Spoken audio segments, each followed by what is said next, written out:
प्रतिनिधि सभा सदस्य बालेन्द्र शाहलाई प्रधानमन्त्रीमा आजै मात्रै नियुक्त गर्नुभएको हो र अहिले भर्खरै उहाँलाई पद तथा गोपनीयताको शपथ पनि गराउनु भएको छ राष्ट्रपति पौडेलले। दर्शकवृन्द, राष्ट्रपति रामचन्द्र पौडेल समक्ष नवनियुक्त प्रधानमन्त्री बालेन्द्र शाहले पद तथा गोपनीयताको शपथ लिइसक्नु भएको छ र यति बेला नवनियुक्त प्रधानमन्त्री बालेन्द्र शाहका परिवार, उहाँकी श्रीमती सबिना काफ्ले र छोरी हामीले यति बेला देखिरहेका छौं। यो दृश्यमा परिवार सहित फोटो सेसनको कार्यक्रम रहेको छ र भर्खरै मात्रै पद तथा गोपनीयताको शपथ सम्पन्न भएको छ। राष्ट्रपति रामचन्द्र पौडेल समक्ष नवनियुक्त प्रधानमन्त्री बालेन्द्र शाहले पद तथा गोपनीयताको शपथ लिनु भएको छ र यति बेला परिवार सहित फोटो सेसनको कार्यक्रम हुँदैछ।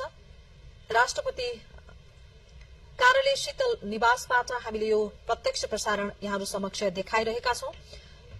राष्ट्रपति रामचन्द्र पौडेलले नेपालको संविधानको धारा 76 को उपधारा 1 बमोजिम प्रतिनिधि सभा सदस्य बालेन्द्र शाहलाई प्रधानमन्त्रीमा आजै मात्रै नियुक्त गर्नुभएको हो र अहिले भर्खरै उहाँलाई पद तथा गोपनीयताको शपथ पनि गराउनु भएको छ राष्ट्रपति पौडेलले।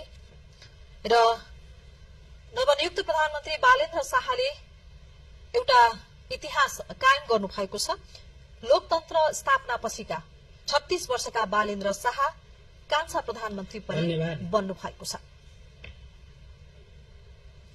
र यो फोटो सेसनको काम पनि सम्पन्न भएको छ।